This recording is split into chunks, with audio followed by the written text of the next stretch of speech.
Muy buenos días, mis amigos. Bienvenidos a su programa Frente a Frente, como cada mañana a través de su televisora regional, Mira TV, Canal 9 de Inter. Junto al colega José Martínez Natera, vamos a estar analizando, comentando y entrevistando a los personajes que hacen la noticia hoy, martes 23 de abril del año 2019. Como todas las mañanas, nuestras redes sociales.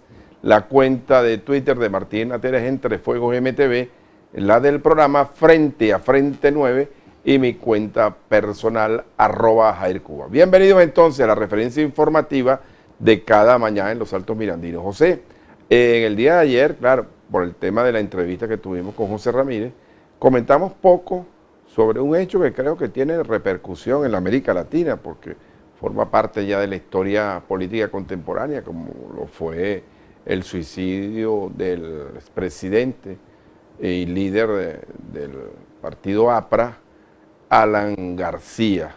De verdad que fue un final inesperado. Yo hacía un comentario, José, que ya García había solicitado asilo, el cual le fue negado en Uruguay, pero en su gobierno anterior, cuando asumió Alejandro Toledo, él estuvo asilado también en Colombia. El tema de Odebrecht, que también lo comentamos ayer, ha salpicado prácticamente a todos los mandatarios de la América Latina. El caso curioso de Perú es que todos los expresidentes están indiciados, presos, el caso de Fujimori, por otros motivos, pero los últimos 4 se vieron involucrados en este tema. Ahora bien, ¿quién investiga Odebrecht? Porque para bailar un tango se requieren 2, ¿no es así? Muy buenos días, José, ¿cómo estás? Buen día, Jairo. Buen día, amigas y amigos televidentes. Bienvenidos una vez más a su espacio de opinión, de información y de entrevista frente a frente. Efectivamente, hoy tenemos muchas informaciones, pero aparte de ello tenemos un invitado muy especial. Se trata de nuestro buen amigo Andrés Caleca, expresidente de Ferrominera Orinoco y también del Consejo Nacional Electoral. Bueno, importantes temas que hablar en la mañana de hoy con nuestro invitado Andrés Caleca. Para ello también tenemos ya el número telefónico 0414-196-4336 para su mensajería de texto. Bueno, pues miren, lo que te refieres a el dramático hecho en donde se suicidara pues el expresidente de Perú, Alan García. Voy a decir lo siguiente, estas son situaciones que uno muchas veces no las logra entender. Alan García tenía esto ya premeditado, desde todo punto de vista, porque dejó una carta a sus familiares, de manera muy particular a su esposa y a sus hijos, ¿no? Y también pues a sus compañeros del APRA, despidiéndose prácticamente. No muchas personas toman estas decisiones de esta manera. Yo diría que desde el punto de vista psicológico habría que ser bastante valiente y no temerle a la muerte bajo ningún punto de vista, para tomar una decisión de estas características. No, y más aún en esas circunstancias, ¿no? Darse un tiro, pues. Es decir, hay que estar absolutamente decidido para la toma de esa decisión. El presidente Alan García veía evidente su encarcelación, porque inicialmente cuando lo fueron a buscar era para una prisión preventiva de 10 días. Ahora, el último mandatario electo en este periodo, que no concluyó porque fue destituido, Pedro Pablo Kuczynski, él se encuentra en cuidados intensivos incluso, también salpicado por las mismas circunstancias de Odebrecht, pero en la época en la que fue ministro de Alejandro Toledo. Los medios peruanos incluso reseñan a Alejandro Toledo como prófugo de la justicia y por supuesto también las autoridades competentes lo mencionan como prófugo de la justicia. Vive en California. El caso de Lucio, el militar Ollanta Humala, estuvo preso junto a su señora esposa también y está en proceso de averiguación. Ahora imagínate tú esa cadena, ¿no? Todos los expresidentes de Perú en una situación irregular, cuando se presume que es todo lo contrario, ¿no? Ahora, Jairo, hoy valdría la pena preguntarse lo siguiente. ¿Es que acaso la justicia en el Perú es más justa que en Venezuela? Bueno, Porque fíjate. fíjate lo siguiente, ¿no? Sí. Aquí ese caso Odebrecht no ha tenido mayores repercusiones, aquí no hay nadie investigado, aquí no se sabe nada, nada de nada. Bueno, tú tienes una lista por allí que te Sí, yo hicieron tengo una llegar, lista, ¿no? No es efectivamente. la lista de Martínez, No, no, ojo, y fue una lista que me lo fue advierto, enviada desde eso. allá, Desde Brasil. desde Perú. Ah, desde Perú. Sí. Ah, bueno, sí. Entonces, esa no la conozco yo, esa me la enseña en privado, ¿no?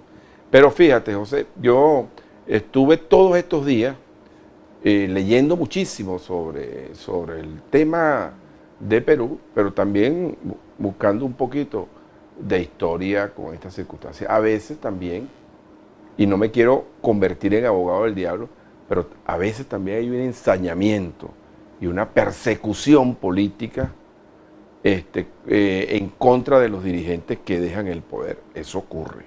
Tú sabes que eso ocurre. Yo no estoy culpando a Alan García de ninguna circunstancia, pero eso él se quejó, incluso que bueno, tenían una persecución y el partido político que él representó, del cual el máximo dirigente fue Víctor Haya de la Torre y él fue prácticamente el sucesor.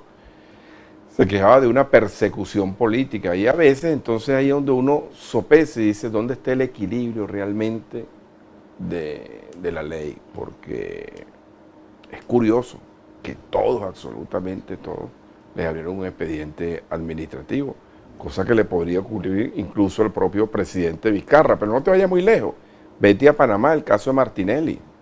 Su vicepresidente, que hoy es presidente, no, lo fueron a buscar a Estados Unidos, lo extraditaron, ahí lo tienen preso, ahora es candidato a alcalde de Panamá, en unas elecciones inminentes ahora en mayo, y bueno, si cambiara la correlación de fuerzas políticas en Panamá, con toda seguridad va a haber una persecución en contra del actual presidente Valera. Ahora, la justicia es para eso, para hacer justicia. Pero ¿no te llama la atención que si eso sucede en Perú, ¿por qué no sucede en Venezuela? Pero es que aquí, fíjate, José, es que el Parlamento no es el Parlamento que era antes. El Parlamento, mucha gente se queja del tema de la cuarta, pero en la cuarta se investigaban las cosas. La comisión de Contraloría era una comisión respetada, que hubo desafueros, que hubo malos ratos, que bueno, el famoso caso de la parlamatraca, muchas cosas, las hubo, por supuesto que las hubo, pero se investigaban. Y habían sus comisiones que investigaban. Ahorita el Parlamento no lo puede hacer. El Parlamento cita a un ministro, el ministro desacata y no va, bajo esa figura de que la Asamblea Nacional está en desacato. No se sabe quién realmente es el que está en desacato. Si es la Asamblea Nacional o es la arbitrariedad del poder todopoderoso que trata de arropar a todas las instituciones de los llamados poderes autónomos. Y ahí el detalle, por eso es que el caso Odebrecht se ha investigado en todas partes, en Panamá también hay una averiguación, en varios países hay una averiguación, en Colombia hay una averiguación con Odebrecht, pero en Venezuela no, en Venezuela no. Y ahí el detalle. ¿Qué pasó con los Panama Papers? Bueno, ahí está, pero en cualquier momento eso explota. La situación en Panamá, hay una crispación política fuerte. La situación en Panamá puede generar en inestabilidad desde el punto de vista democrático. No estoy diciendo que puede haber una ruptura, pero comienzan las instituciones a deteriorarse. ¿Cómo nos pasó a nosotros? Para mí, José, el hecho de haber destituido al presidente Pérez en las condiciones en las que fuera, para mí, a partir de ese momento comenzó un deterioro de la institucionalidad. Y Pérez tuvo aquellas palabras, chicos, proféticas, ¿no? Prefiero otra muerte. ¿Y qué prefería, pues, otro tipo de muerte? A mí me tocó cubrir, José, yo trabajaba en la cadena Capriles y trabajaba con el diario El Carabobeño y me mandaron, yo era reportero de deporte, y como era un caso realmente sonoro y la cámara duró muchísimo tiempo, a mí me mandaron a cubrir esa sesión donde finalmente defenestra el presidente Pérez y lo aceptó como demócrata en el acto. No sé si eso esa historia pudo haberse repetido en estos tiempos. Pero Pérez lo aceptó y estuvo preso. Ahora, ¿quién salvó a usted que está preguntón hoy en la mañana? ¿Quién salvó a Pérez, chico? José Vicente Rangel. Bueno, perfecto. ¿Qué más quiere que le diga? No, está bien, ya con esa respuesta y con la lista que me dijiste que me vas a entregar, excelente. Bien, amigas y Presentemos al amigos invitado. televidentes, ya está con nosotros nuestro invitado en la mañana de hoy, Andrés Caleca, expresidente del Consejo Nacional Electoral. Se dice fácil así, ¿no? Expresidente del Consejo Nacional Electoral, pero no es fácil ser presidente de un instituto, o mejor dicho, de un organismo como este, Consejo Nacional Electoral. Para aquella época, si mal no recuerdo, era todavía Consejo Supremo Electoral. No era, ya era Consejo Nacional Electoral. Ese fue el primer Consejo Nacional Primer Electoral. Consejo Nacional Electoral. Bueno, y también expresidente de Ferrominera Orinoco. Vamos a tocar también ese tema contigo porque es muy importante. Bienvenido, Andrés. Bienvenido, ¿Cómo mi querido profesor José Buenos Martínez días. Natera y mi amigo Jairo. Mi profesor Martínez Natera, a quien quiero muchísimo, lo conozco desde niño, desde que yo era niño, por supuesto. Exacto. Y muy complacido de volverlo a ver y estar con usted. Gracias por la invitación. Bueno, siempre a la orden, Andrés. Mira, podríamos comenzar hablando de lo siguiente. Se comenta mucho en las redes sociales y bueno, y muchos dirigentes políticos también de la oposición sobre la posibilidad, ¿no?, de que aquí haya elecciones generales en el país. No es fácil, realmente quienes estamos dentro de la política hace muchos años, sabemos que esto no es fácil, pero a tu criterio, Andrés, ¿podría realmente llegarse en este país a tirar unas elecciones generales que hable elecciones de presidente de la República, diputados a la Asamblea Nacional, de gobernadores y alcaldes? Pero permíteme un inciso, como dicen ahora, agregándole un poquito más. ¿Eso lo ve viable el expresidente del Consejo Nacional Electoral para tener una respuesta global? Sí, bueno, estamos entrando en un tema de naturaleza eminentemente política que tiene que ver con la coyuntura que está viviendo Venezuela. Venezuela está viviendo una dualidad de poder con unas características muy particulares. Uno de los poderes tiene todo el poder de fuego, digamos así, las Fuerzas Armadas, el monopolio de la violencia del Estado, y el otro poder es un poder más o menos simbólico, pero que tiene la importancia de estar avalado por la Asamblea Nacional, una Asamblea Nacional absolutamente legítima, electa por más de 15 millones de venezolanos y en pleno ejercicio de sus funciones.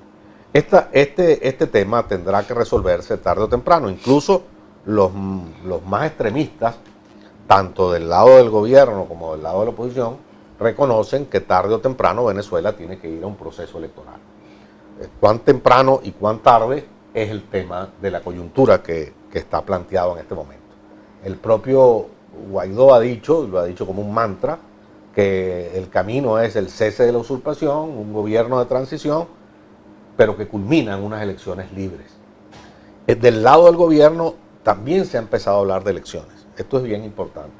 No solo porque han hablado de que posiblemente habría que adelantar las elecciones de esa Asamblea Nacional para resolver el problema de la dualidad, sino porque voceros importantes del gobierno, como por ejemplo nuestro gobernador aquí en el estado Miranda, Héctor Rodríguez, han planteado públicamente que una solución posible serían esas elecciones generales que aquí se plantean. De manera que eso está en el ambiente. Si nosotros queremos inducir una solución no violenta a la situación venezolana, obviamente tenemos que transitar el camino hacia unas elecciones. ¿Cuál será la característica de esas elecciones? Si esas elecciones serán de un presidente de la República, si serán de la Asamblea Nacional, o si hay un acuerdo posterior a que sean generales de una digamos, relegitimación de todos los poderes ciudadanos. Eso es parte de una negociación política que tiene que haber en Venezuela. Y aquí vamos al punto. El tema de la negociación política, el tema de la conversación política, el tema de sentarse en una mesa los adversarios, que es un tema absolutamente natural en cualquier democracia del mundo, en Venezuela se ha convertido en un delito, prácticamente. Es decir, aquí nos hemos dejado llevar por los sectores extremistas, de lado y lado, repito, que niegan cualquier posibilidad de sentarse a negociar una solución política a la grave crisis venezolana, porque lo que subyace detrás de todo esto es que Venezuela está en una crisis general insoportable, en una especie de colapso general. Y esto hay que resolverlo. Independientemente de los intereses de los factores políticos en pugna, el país está en colapso. El viejo Marx hablaba de una crisis general, esto creo que supera lo que es una crisis general. El país está, ayer leía con gran susto, con gran preocupación, unas informaciones del diario El Espectador de Colombia que hablan de que en Venezuela, y es posible que sea cierto, estamos a las puertas de un apagón general que puede durar más de un mes. Imagínense en la situación en que está Venezuela en este momento. De manera que no sentarse a buscar una solución a esto es una necedad. Yo creo que en algún momento los factores en pugna tendrán que sentarse a negociar una salida. Y esa salida negociada no tiene otra puerta que no sea una solución de carácter electoral. Ahora, doctor Caleca, ¿hay voluntad política en el gobierno para buscar esta salida de la cual usted habla? Bueno, no estoy seguro. El gobierno habla, y ha insistido mucho el propio presidente, en que están dispuestos a sentarse a negociar. El tema está que nadie le cree al gobierno y a esa voluntad. Pudiera que no la tengan, pero hay que explorar el camino. Mira, recientemente el país presenció la solución de un tema que parecía irresoluble, que era el tema del ingreso de la ayuda humanitaria. Y a mí me consta que la solución de esto, en el contexto del ingreso de la ayuda humanitaria, utilizando todos los mecanismos internacionales al respecto, la Cruz Roja Internacional, la supervisión de las Naciones Unidas, la imparcialidad de la ayuda humanitaria, etcétera, fue posible gracias a conversaciones de sectores de la oposición y del gobierno que se han mantenido, como debe ser en estos casos, por debajo del radar. Hubo conversaciones, hubo un acuerdo sobre el tema de la ayuda humanitaria y se consiguió la solución. Aquí tenemos un caso específico, una muestra clara de que sí es posible avanzar, es posible que no se llegue a un acuerdo general, pero hay que intentarlo y hay que hablar de muchas otras cosas antes de llegar a un acuerdo general. Por ejemplo, nosotros tenemos el tema de un país con más de 1000 presos políticos y eso no lo podemos negociar con el gobierno. La oposición no puede sentarse con el gobierno seriamente a tratar ese tema de los presos políticos, porque entre los presos políticos hay, que yo sepa en este momento, por ejemplo, 6 menores de edad. ¿Por qué están esos presos políticos allí? ¿Por qué tienen presos a 6 menores de edad en las cárceles venezolanas? Ahí hay dirigentes sindicales, ahí hay presos enfermos. A lo mejor no logra un acuerdo nacional para soltar a los 1000 y pico de presos políticos, una amnistía general, pero puede soltar a 120, a 130, a 200. Es decir, el maximalismo está matando la política venezolana, el todo o nada. Y la política no es así. La política es, esta frase se la atribuyen a Aristóteles, pero es verdad que nadie sabe a ciencia cierta quién la dijo, la política es el arte de lo posible. Hay que sentarse a buscar cosas posibles. Y yo creo que el camino es, en primer lugar, reconocerse ambos factores y luego sentarse a hablar seriamente. Andrés, tú eres políticamente un hombre independiente, Sí. políticamente hablando. Tuviste en el ejercicio de estas funciones como presidente del Consejo Nacional Electoral. Y yo quiero recordar un poco, que tú nos hagas rápidamente pues un análisis rápido sobre cómo estaba compuesto ese CNE donde tú lo presidías. Porque aquí se habla mucho de que el Consejo Nacional Electoral actual está por un solo lado, por una sola tendencia, salvo uno solo de los rectores, ¿no? Entonces, en el caso cuando tú estuviste como presidente, ¿cómo era eso? Bueno, yo recuerdo que inicialmente, antes de que nosotros llegáramos, es decir, hasta el año 97, si mal no me recuerdo, la ley electoral venezolana establecía la conformación del viejo Consejo Supremo Electoral de la siguiente manera. Estaba representado por los distintos partidos políticos en función de su votación y luego tenían un presidente independiente que era, digamos, el fiel de la balanza. Y funcionaba un poco como el mercado, ¿no? O sea, los partidos se cuidaban entre sí. Eso cambió con la ley electoral, la nueva ley electoral propuesta y aprobada por el último Congreso de la República, como tal, Congreso bicameral, pues, en 1997, y se creó el Consejo Nacional Electoral bajo el concepto de 5 rectores absolutamente independientes. Ese era el concepto que tenía la ley electoral, que tiene incluso la ley electoral vigente y que la Constitución del 99 incluyó como un precepto constitucional. El Consejo Nacional Electoral, ahora llamado Poder Electoral, está integrado por 5 rectores independientes. ¿Cómo se garantizaba esa independencia?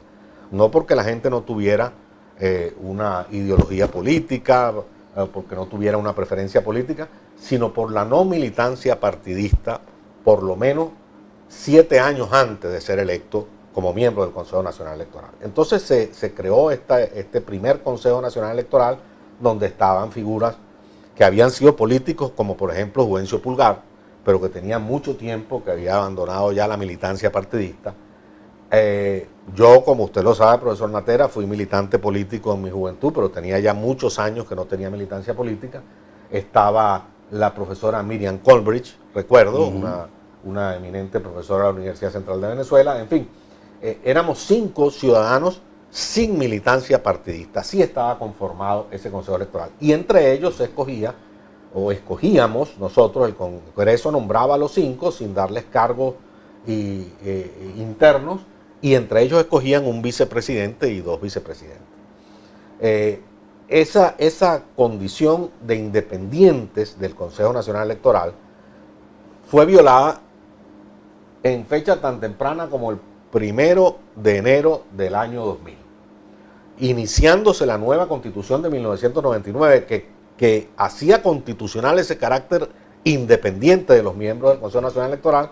Fue violada ya por el poder chavista, en ese momento en manos de la Asamblea Nacional Constituyente, quien nombró un Consejo Nacional Electoral absolutamente partidizado el 1 de enero del año 2000, estrenando la nueva Constitución que había sido aprobada el 15 de diciembre, o sea, 15 días antes, en el referéndum aprobatorio de la Constitución, que coincidió, por cierto, para que la gente recuerde, con el famoso día del deslace, del lamentable día del deslave de Vargas. Bueno, la primera acción de esa Constitución fue su propia violación. Es una cosa bien curiosa, sobre todo para una izquierda que siempre le reclamó a Betancourt que, iniciándose la Constitución del 61, se suspendieran las garantías constitucionales, y de eso hicieron un discurso por años. Bueno, hicieron exactamente lo mismo, pero peor, en el propio Consejo Electoral. Desde entonces se está violando la Constitución y la ley del sufragio en este sentido. El Consejo Nacional Electoral sigue siendo un ministerio de elecciones del gobierno, y esto tiene que resolverse. Estas son las cosas que son previas a poder ir a un proceso electoral libre. Es muy importante cuando se hace la aclaratoria de que Venezuela requiere una solución electoral mediante elecciones libres. Elecciones libres implican un consejo electoral confiable, entre muchas otras cosas. Volvemos al tema del diálogo. Por cierto que el doctor Caleca es muy activo en las redes sociales. Allí están viendo ustedes en el generador de caracteres su cuenta de Twitter, AJ Caleca. Síganlo, porque en verdad que vale la pena leer conceptos de gente que no está en los extremos, y esto en estos momentos es muy importante. Pero volviendo al tema, y por eso me refería a las redes sociales, el domingo pasado se suscitó una polémica entre el rector Fuenmayor y el expresidente de Fede Cámaras, Jorge Roy. Uno decía que la oposición no quiso firmar el acuerdo propuesto en las últimas reuniones en la República Dominicana, y Roy, que estuvo presente en esas reuniones, bueno, estuvo presente como invitado, pero en las reuniones pequeñas entiendo que no estaba, porque el propio Alonso Medina Roa, que viajó, también nos lo hizo saber ahí. Bueno, en algunas reuniones estábamos, pero en las reuniones donde se iban a tomar las decisiones no estábamos. Pero se decía que la oposición no quiso firmar el documento donde se hablaba de un CNE imparcial. Sin embargo, yo me tomé la molestia de leer el documento que publicó el propio rector Fuenmayor, y ahí nunca se habló. Lo que se habló fue de integrar a 2 rectores de mutuo acuerdo en la Asamblea Nacional. Por eso es que hay un prurito con el tema del diálogo. Y vuelvo a insistir, ¿habrá posibilidad de que esto se pueda resolver con un CNE imparcial? Bueno, mira, el tema de la negociación, a mí me gusta más hablar de negociación que de diálogo, porque el diálogo puede parecer que no conduce a ninguna parte, ¿no? Yo creo que hay que sentarse a negociar, lo que hacen los políticos. Esa palabra negociación tiene una connotación en Venezuela de que se van a repartir un dinero. No, estoy hablando de negociación de carácter político. En primer lugar, quiero hacer una digresión. Yo pienso que cuando nos sentemos a negociar, si es que se logra una negociación, lo primero que hay que negociar antes de llegar al detalle de si vamos a unas elecciones, de cómo se va a conformar un CNE, etcétera, Venezuela requiere un pacto de garantías y respeto político. Eso es previo a cualquier negociación. Para decirlo en los términos más concretos, ¿qué va a pasar con el que pierda? Porque uno de los problemas que tiene trancado este tema, entiendo yo, es que el gobierno está convencido, como estoy convencido yo también, de que cualquier elección libre que haya en Venezuela la pierde. Ahora, si perder las elecciones para esa fuerza política que es el chavismo en general, que se concreta en el PSUV, pero en muchas otras expresiones políticas también, si perder las elecciones significa para esa fuerza política su desaparición, eso no va a ocurrir. No va a ocurrir. Eso no va a ocurrir, eso no lo va a aceptar de buena gana el chavismo. Tendrá que invadir el país con una potencia extranjera o una alianza de naciones, etcétera. Todas estas fantasías que la gente se ha metido en la cabeza que no van a ocurrir nunca. Lo primero que tiene que ocurrir en Venezuela es un pacto de garantías políticas. Y fíjense bien, no estoy hablando de justicia transaccionales a la colombiana, no estoy hablando de temas personales. Aquí el que haya cometido delito y será sujeto a las investigaciones judiciales de un evidente y deseable poder judicial independiente en el futuro. No se trata de temas personales, se trata de garantías políticas para las fuerzas en pugna. Ese pacto, ese acuerdo de garantías políticas es previo a cualquier otro. Si hay la garantía de que pase lo que pase de aquí a unas eventuales elecciones, pase lo que pase después de esas elecciones, las fuerzas políticas que existen en Venezuela podrán seguir sobreviviendo, el panorama político empieza a cambiar, porque aquí se está hablando de parte del extremismo chavista, por ejemplo, de que más nunca habrá aquí un gobierno distinto al chavismo. Eso hay que desecharlo. Y desde el punto de vista de la oposición, hay muchos factores extremistas que hablan del exterminio, incluso físico, de los chavistas. Yo lo he leído en las redes sociales. Aquí el fascismo está naciendo y hay que ponerle cuidado porque el fascismo se desarrolla aquí en cualquier parte. Entonces, esas fuerzas extremistas tienen que ser, digamos, rodeadas por la sensatez, por el sentido común, de que aquí hay, los chavistas dicen que ellos son 6 millones, a lo mejor son la mitad, pero 3 millones de personas son 3 millones de personas. Eso tiene que tener una garantía de que va a subsistir. Luego, bueno, bien, yo pienso ya desde el punto de vista de técnica electoral, carpintería electoral, pienso que la solución para una transición en Venezuela es con unas elecciones, ya lo dije al principio, pero que tienen que ser organizadas muy rápidamente. Y eso requiere, en primer lugar, ponernos de acuerdo en un estatuto electoral especial para este proceso. Eso ha ocurrido en muchos países del mundo y ha ocurrido incluso en Venezuela a lo largo de la historia. Un estatuto electoral especial que regule esas elecciones que nos van a sacar de la crisis. En ese estatuto electoral especial, por ejemplo, porque requiere unas elecciones muy rápidas, tendrán que acortarse los lapsos, porque la ley electoral venezolana está hecha para condiciones democráticas normales. Si nosotros la aplicamos, estaremos 2 años organizando unas elecciones y el país no aguanta 2 años.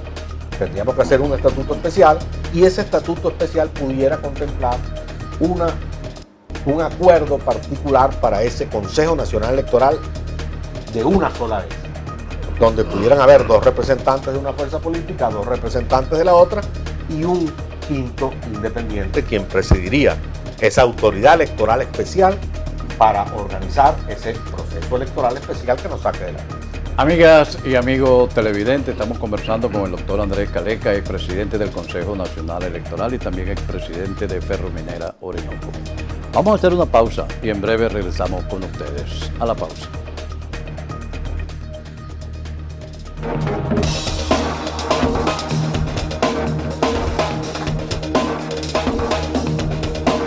Estamos de regreso regreso, mis amigos, en su programa Frente a Frente, la referencia informativa de cada mañana en los Altos Mirandinos, conversando en la mañana de hoy con el expresidente de Ferrominera del Orinoco y expresidente también del Consejo Nacional Electoral, el doctor Andrés Caleca. Bien interesante el planteamiento de la primera media hora, me parece que aporta un tema importante en la búsqueda de una salida política electoral, porque yo coincido plenamente con el doctor Caleca cuando dice que hay que sacarse de la cabeza todas esas fantasías de invasión de potencias extranjeras,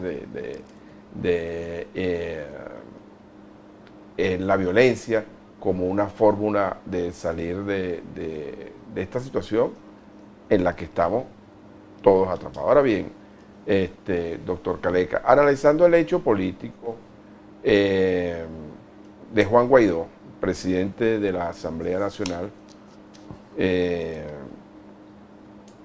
en este momento, para un grueso del país, ejerce funciones de presidente encargado. ¿Ese hecho carece de legitimidad o es un hecho legítimamente constituido a su manera de ver las cosas? Bueno, hay que hacer en primer lugar una diferencia. Yo no soy abogado, o soy economista, pero soy economista litigante. Hay que hacer una diferencia entre legitimidad y legalidad. Yo sobre el tema de la legalidad de la presidencia encargada interina de Guaidó, no puedo opinar, no soy jurista, no tengo la suficiente profundidad conceptual ni formativa como para darme una opinión sobre eso. Hay distintas opiniones, como suele ocurrir en los temas jurídicos.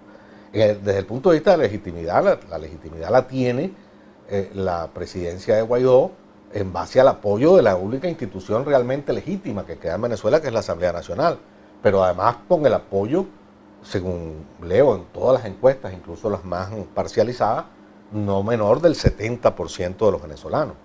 Ahora, el fenómeno Guaidó hay que verlo con cuidado, es decir, es el fenómeno de la Asamblea Nacional más que el fenómeno Guaidó. Se ha tratado de personalizar el fenómeno Guaidó y se nos olvida que Guaidó, como presidente de la Asamblea Nacional, tiene una fecha de caducidad, que es el 5 de enero del año 20, que se ve muy lejos, pero que en términos políticos eso es ya. Estamos hablando de meses, estamos llegando al mes de mayo. Y en el 5 de enero del próximo año el presidente de la Asamblea Nacional será otro u otra. Le toca, por cierto, en ese pacto que se ha respetado hasta ahora, le toca a las fracciones minoritarias designar el presidente de la Asamblea Nacional. Ya no será de AD, ni de Primero Justicia, ni de Un Nuevo Tiempo, ni de Voluntad Popular. Será un quinto de las fuerzas que están representadas allí. Eso es un panorama bien interesante lo que viene en Venezuela. Entonces, el tema hay que darle una continuidad. No se trata solamente de Guaidó, que obviamente se ha convertido en un fenómeno político extraordinario en Venezuela, pero que a mi juicio el fenómeno político no es él en particular. El fenómeno político es que el país reconoce la legitimidad, vuelvo al tema, a la diferencia, de la Asamblea Nacional y desconoce, es la otra cara de la moneda, la elección presidencial del 20 de mayo del señor Maduro, y la desconoce por razones obvias. Yo se los he dicho incluso en una exposición abierta a las Fuerzas Armadas. Es una elección convocada por un organismo inexistente legal y jurídicamente, que es la Asamblea Nacional Constituyente, convocada y realizada a destiempo, con los más importantes partidos políticos venezolanos ilegalizados, con los más importantes líderes políticos venezolanos inhabilitados o presos, con una abstención superior al 80%, con un consejo electoral no confiable, con unas cifras electorales definitivas que nadie conoce, ni siquiera la ha publicado el Consejo Nacional Electoral. Esas elecciones no las puede reconocer nadie, como en efecto no las reconoce ni siquiera la comunidad internacional. Entonces el chavismo tiene que darse cuenta de que está guindando de una falacia que fueron esas elecciones.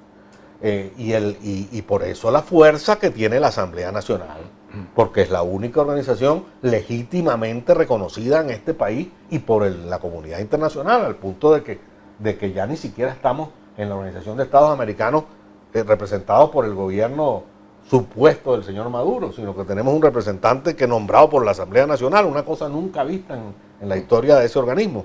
Bueno, así están las cosas en Venezuela. ¿Cómo se resuelve eso? Repito otra vez, lo dijimos al principio, con unas elecciones libres y confiables que todo el mundo acate.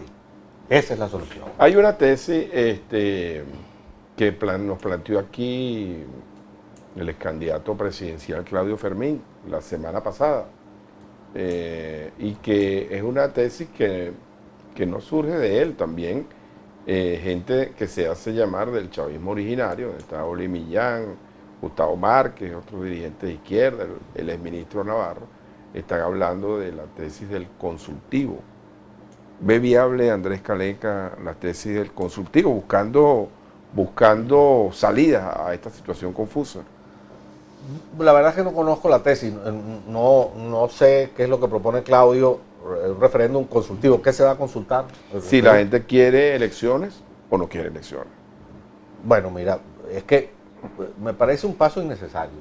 Es un paso innecesario porque tendrías que hacer toda la negociación política la misma que tendrías que hacer para unas elecciones ya directamente. Tendrías que renovar el Consejo Electoral, claro. Tendrías que hablar del registro electoral, tendrías que hablar de la burocracia electoral, no solo de los 5 miembros del Consejo Electoral, sino que el PSUV ha cooptado esa institución. El profesor Natera es jubilado del Consejo Nacional Electoral y sabe lo que le estoy hablando. El Consejo Nacional Electoral era una institución cuya burocracia estaba formada durante años allí y que esa burocracia fue despedida o jubilada anticipadamente por el chavismo, que convirtió el Consejo Nacional Electoral en una casa de partido. Eso hay que cambiarlo, las juntas regionales, las juntas locales. Bueno, si todo eso lo vamos a hacer para un referéndum consultivo, no tiene mayor sentido, vamos directamente a una elección. Habría que discutir esa elección, de qué se trata. Repito, ¿vamos a elegir el presidente de la República o vamos a relegitimar todos los poderes? Ahora, ¿estaría dispuesto Andrés Caleca a una elección general donde se elijan todas las autoridades, o estaría más de acuerdo con elegir el Ejecutivo y posteriormente se organicen otras elecciones? Lo digo por el tema siguiente, doctor Caleca, que siempre pasa que mucha gente se monta en los portaaviones de la tendencia que va a ganar y también produce algunas situaciones indeseables en el manejo de las políticas públicas de personas que no tuvieron ni los méritos ni la capacidad para hacerse electos en unas elecciones generales con un portaaviones. Sí, bueno, todo esto dependerá de cuál es la negociación política que conduzca a la solución del problema. Pero hay un elemento técnico importante. Es decir, imagínate que la solución, la conclusión política sea que vamos a una relegitimación de todos los poderes, algo parecido a lo que ocurrió en el año 2000, cuando se aprobó la nueva Constitución, que se planteó la legitimación total de los poderes. Dicho de otra manera, desde el presidente de la República hasta los consejos municipales. Bueno, eso pudiera ser el acuerdo político, y está bien, no tengo objeción a ese acuerdo político. Ahora viene el tema de técnica electoral. ¿Es posible hacer una mega elección? Ya lo intentamos en el año 2000 y resultó lo que Peskov llamó la megaplasta, ¿te acuerdas? El 28. El 28 de mi amigo Centey. Bueno, eso no es posible hacerlo desde el punto de vista técnico, y sobre todo no es posible hacerlo rápidamente. Si queremos solucionar el problema del país, repito, las elecciones tienen que hacerse rápidamente, tienen que hacerse este año o a más tardar el año que viene, y tiene que organizarse todo el proceso. Entonces, bien, si fuese ese acuerdo habría que hacerla parcialmente, pero tú pudieras elegir el presidente de la República y la Asamblea Nacional, por ejemplo, en una elección. Al mes siguiente pudieras hacer una elección del gobernador y los consejos legislativos, y al mes siguiente de los alcaldes y los consejos municipales. Es decir, en 3 procesos en muy corto tiempo.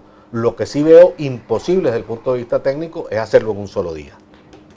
Ahora hablaba de un año y medio. ¿El país aguanta un año y medio en estas circunstancias, con una economía totalmente atrofiada, con un dólar en una escalada permanente, con unos salarios mermados, con el tema de la carestía de alimentos y de medicina, con una gran ansiedad de la gente.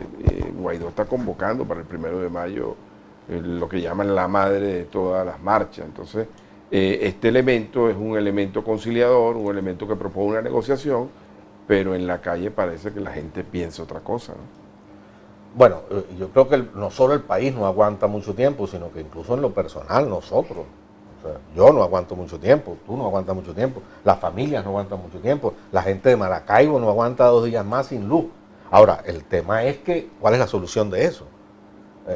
¿Cómo se puede resolver eso de un día para otro? El colapso total del país es tan grande, la crisis general del país es tan grande, que no es solo política, pero obviamente la política es la más importante para buscarle salida, que esto no tiene solución en 3 días. Es decir, imagínate que... Esa es la realidad. Esa es la realidad concreta. Vuelvo a la famosa frase, la política es el arte de lo posible. Yo no puedo hacer política con imposibles.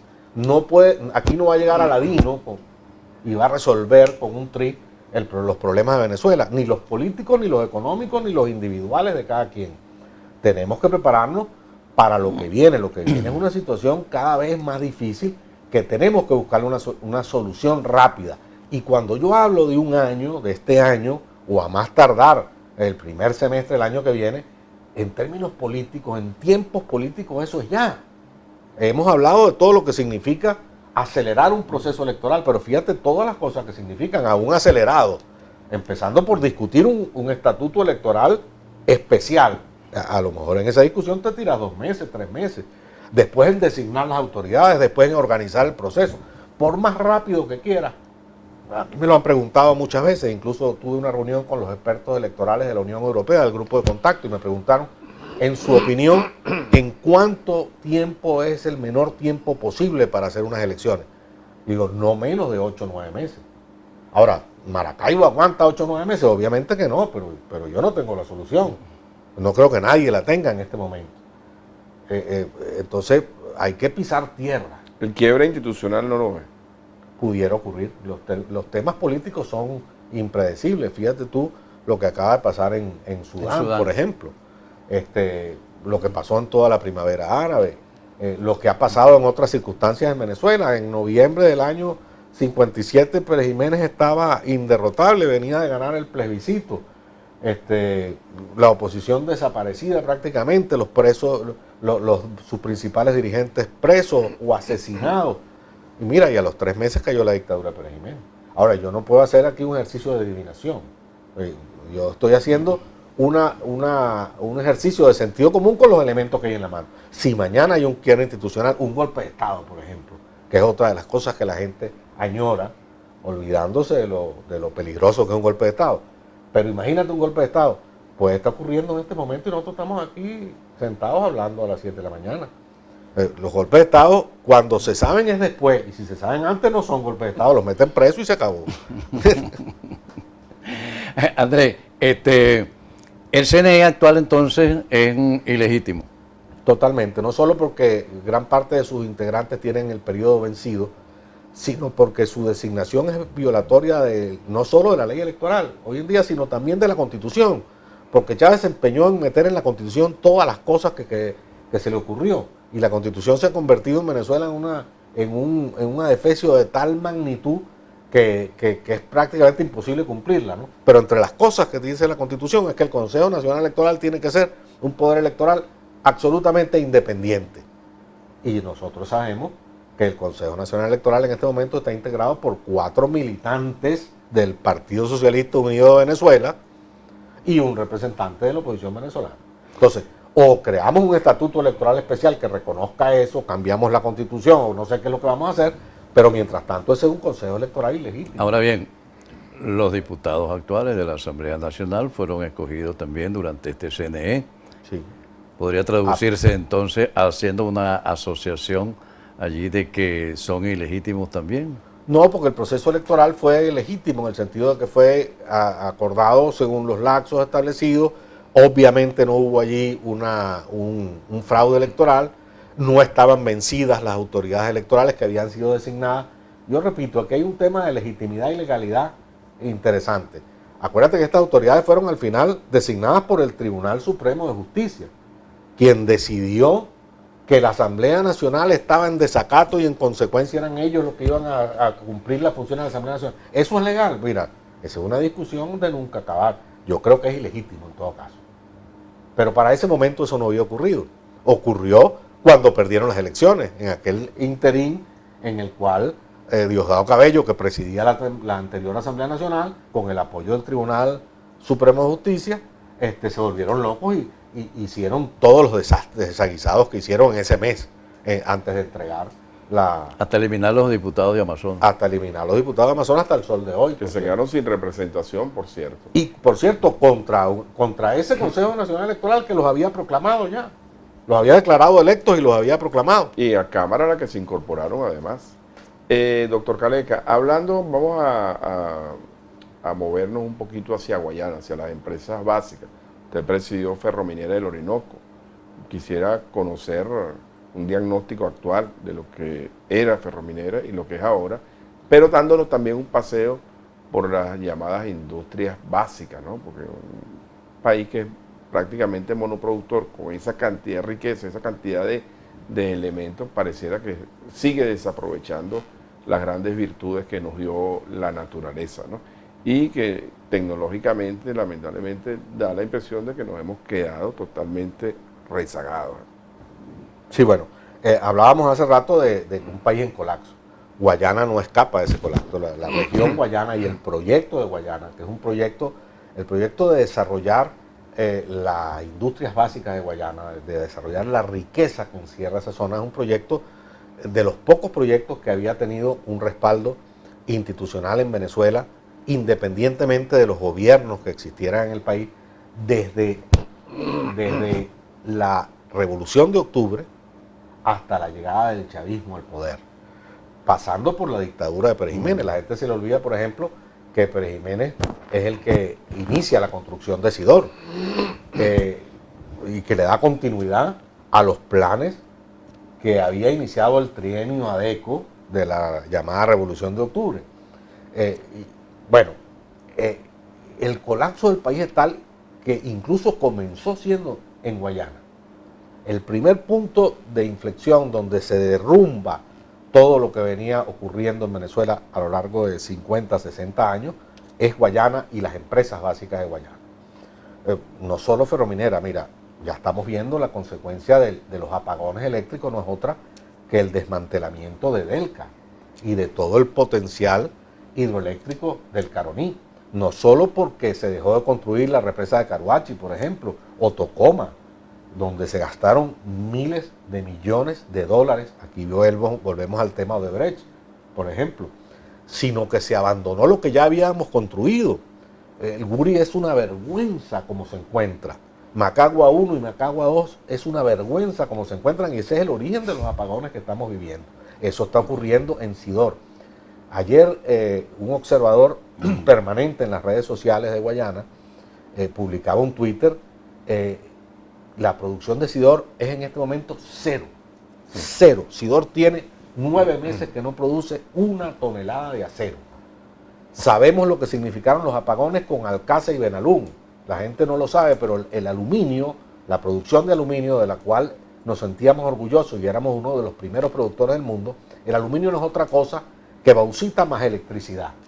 Al haber el colapso eléctrico, colapsaron las plantas productoras de aluminio que son Alcázar y Benalún. Esas plantas no son recuperables. Venezuela no lo sabe, pero una vez que las celdas productoras de aluminio se apagan y se enfrían, no es posible recuperarlas técnicamente. Venezuela ha perdido allí una inversión por años que no será recuperable. Imagínate lo que estoy hablando. En el caso de Ferrominera, bueno, cuando yo salí de la presidencia de Ferrominera en julio de 1994, Ferrominera estaba produciendo 25 millones de toneladas de mineral de hierro al año. Era el récord de la historia de la empresa. Habíamos empezado a exportar mineral de hierro a China. Pues, imagínate tú, a un destino tan lejano. Hoy en día Ferrominera no llega a producir más de 4 millones de toneladas de mineral de hierro. Con lo cual, por supuesto, la recuperación de Sidor y de las industrias siderúrgicas venezolanas es nula, porque si no hay mineral de hierro no hay manera de hacerlo. Es un colapso general. La Ciudad Guayana, que era la única ciudad planificada realmente en Venezuela fue Ciudad Guayana. hecha planificada por la Universidad de Harvard, a lo inicio de la democracia. Una belleza de ciudad. Lo único bonito que quedaba era el Parque Cachamay, se quemó hace una semana. Una ciudad que está abandonada, sin agua. Imagínese usted una ciudad que está situada a las riberas de la confluencia del Caroní y del Orinoco, con uno de los espectáculos naturales más bellos del mundo. No tiene agua. Eso es lo que está ocurriendo en Guayana y es lo que está ocurriendo en el país, con los hospitales, con la luz eléctrica, con los comercios. La eliminación de la empresa privada en Venezuela es otro drama terrible. Como economista litigante, ¿no? O se denomina, ¿cómo se mantiene el país? Ya sabemos, imaginamos, no somos economistas, no somos ni José y yo especialistas en el tema, pero sabemos que la maquinita de dinero inorgánico está funcionando y con eso, bueno, nos mantenemos dentro del país, con una inflación galopante, pero es un país que está enfrentando una caída en la producción petrolera. Ya el diagnóstico de las empresas básicas fue hecho por un especialista, un país que confronta sanciones internacionales. ¿De dónde está sacando plata el gobierno venezolano entonces, doctor Caleca, para cumplir con algunos compromisos? ¿Y de dónde está sacando plata para recuperar el sistema eléctrico? Bueno, en primer lugar, ¿cómo se mantiene? La primera pregunta, ¿cómo se mantiene la burocracia, por ejemplo, del Estado? ¿Cómo le pagan? Bueno, en Cuba había una cosa medio chiste que está pasando en Venezuela. Los cubanos decían, nosotros hacemos como que si trabajamos y el gobierno hace como que si nos paga. Un poco eso es lo que está pasando en Venezuela, ¿no? La gente hace como que sí trabaja y el gobierno hace como que sí te paga con unos papeles que cada día tienen menos valor. Por eso es que los empleados públicos, no sé si ustedes se han dado cuenta, tú vas a las instituciones públicas y hay 2 o 3 personas trabajando nada más y todos los escritorios están vacíos, la gente no va a trabajar. Incluso, si tú los amenazas con votarlos, con despedirlos, mira, si no me vienes a trabajar te despido, te dicen, ok, despídeme y quédate además con las prestaciones. No vale absolutamente nada el dinero. Estamos viviendo de la inercia de lo que el país había, un país tan rico como este, que a pesar de todos los males sigue produciendo 1 millón de barriles diarios de petróleo. La inercia que eso significaba, la emisión de dinero inorgánico que cada vez vale menos, ahí el cuento, como que si nos pagaran con ese dinero que cada vez vale menos.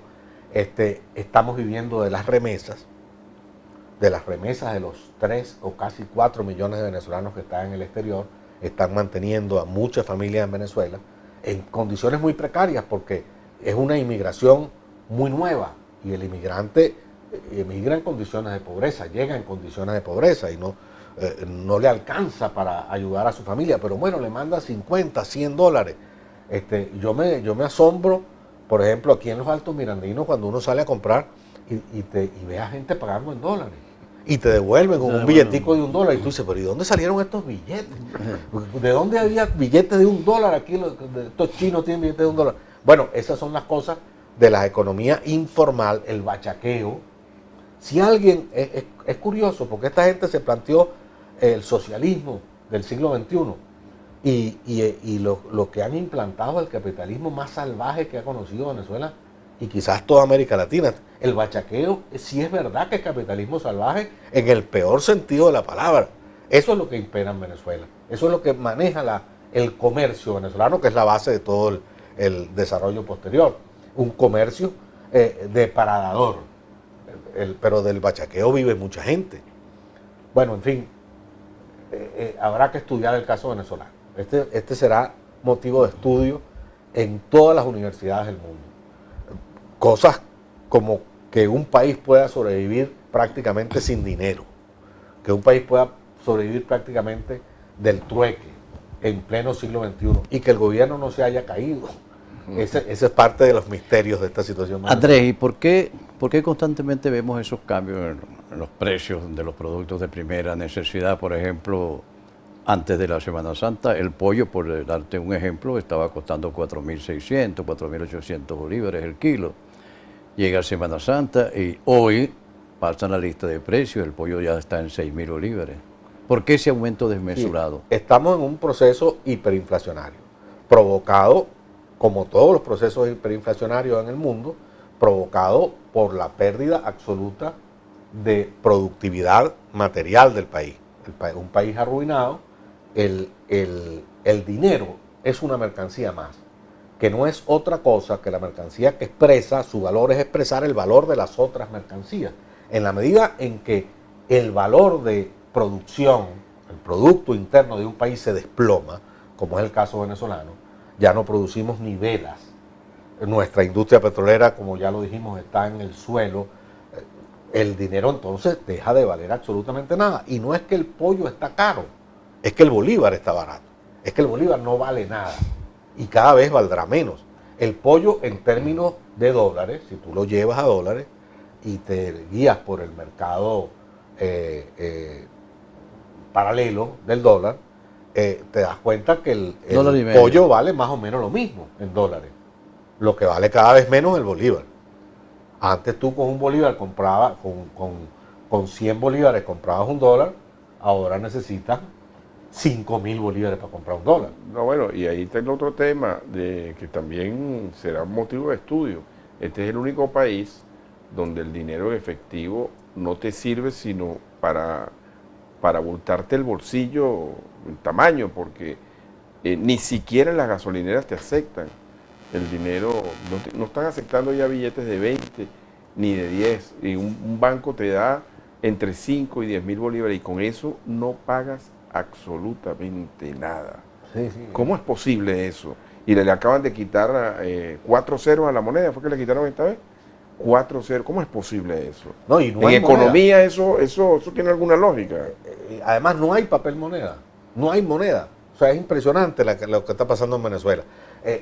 Muchos economistas soñaban el futuro, incluso algunos países han intentado, los más desarrollados, Dinamarca, etcétera, cómo llegamos al futuro, a un futuro donde no haya una masa monetaria en billetes, en moneda, sino que el dinero sea virtual. Bueno, estos bárbaros lo han logrado, nadie sabe cómo, nadie sabe cómo, por la vía de la escasez, por la vía de la improvisación, y el país, mira, que este país todavía sobreviva, que este país todavía no se haya convertido en una especie de Mad Max, de crisis apocalíptica, habla mucho de Venezuela y de sus posibilidades reales de recuperación, en caso de que se resuelva el problema, el nudo gordiano, que es la crisis política que está viviendo. ¿Y habrá una salida? Yo creo que la encontraremos, más temprano que tarde. Perspectivas de recuperación económica, de recuperación del país, doctor Caleca, porque mucha gente, bueno, sombría dice, bueno, está bien, salimos del gobierno, pero ¿en cuánto tiempo vamos a recuperar? Vendrá entonces un paquete neoliberal, la receta que lo dejaron aplicar a Pérez. ¿Cómo ven las perspectivas del país? Tendrá que venir una transición. Tiene que venir una transición que no podrá ir a un paquete neoliberal ni podrá mantener el actual estado de cosas. Tendrá que ser una transición, pero que teniendo Venezuela las mayores reservas petroleras del planeta, teniendo todas las potencialidades que este país tiene, creo que puede ser una recuperación no fácil, no gratuita, nos viene un periodo de gran sacrificio, pero una recuperación posible. Y en un plazo de 10, 15 años Venezuela podrá alcanzar unos niveles de desarrollo bastante aceptables. El control de cambio prácticamente es inexistente, claro, aunque exista. Esa economía es aconsejable, esa economía dual, dólar, bolívar, como está en Ecuador, sin que esté establecida como tal, porque hay quienes dicen, después que te metes en eso, para salir de eso va a ser difícil. Esta economía que se está manejando en el país es deseable. Bueno, hay dos opiniones. Hay quienes plantean directamente ir a una dolarización de la moneda. Yo no creo que eso sea posible. Si nosotros vamos a la dolarización con los actuales niveles de valor del bolívar, bueno, vamos a matar de hambre a la población. Si la gente ganará cuánto, en qué se convierte el bolívar que tú tienes, el valor que tú tienes en los bancos, etcétera, se convierte absolutamente en nada. Pero repito, podemos ir a un esquema gradual. Que por cierto, el famoso paquete neoliberal de Pérez, que lo llamaron así, lo bautizaron así, no era ninguna de las dos cosas, ni paquete ni neoliberal, era gradual. Nosotros teníamos un dólar que flotaba más o menos controlado por el Banco Central. y no hubo una evaluación de los tamaños que ha habido en esta oportunidad. El verdadero paquete neoliberal lo ha aplicado estos socialistas del siglo XXI, ¿no? De manera que un manejo transitorio, gradual de la política monetaria es lo deseable. Bueno, llegamos al final del espacio. Andrés, quisiéramos darte unos 30 segundos para que des un mensaje allí a cantidad de personas que están ahí frente a la televisión. Bueno, los mensajes, uno muy rápido y triste, no hay soluciones milagrosas ni rápidas. Venezuela está en una situación muy difícil y requiere el consenso y el acuerdo de todos para salir. Lo que sí digo como parte positiva es que estoy convencido que sí existen salidas y que la salida no es otra cosa que unas elecciones libres y respetadas por todos. Y ese camino es posible de transitar. Bueno, muchísimas gracias.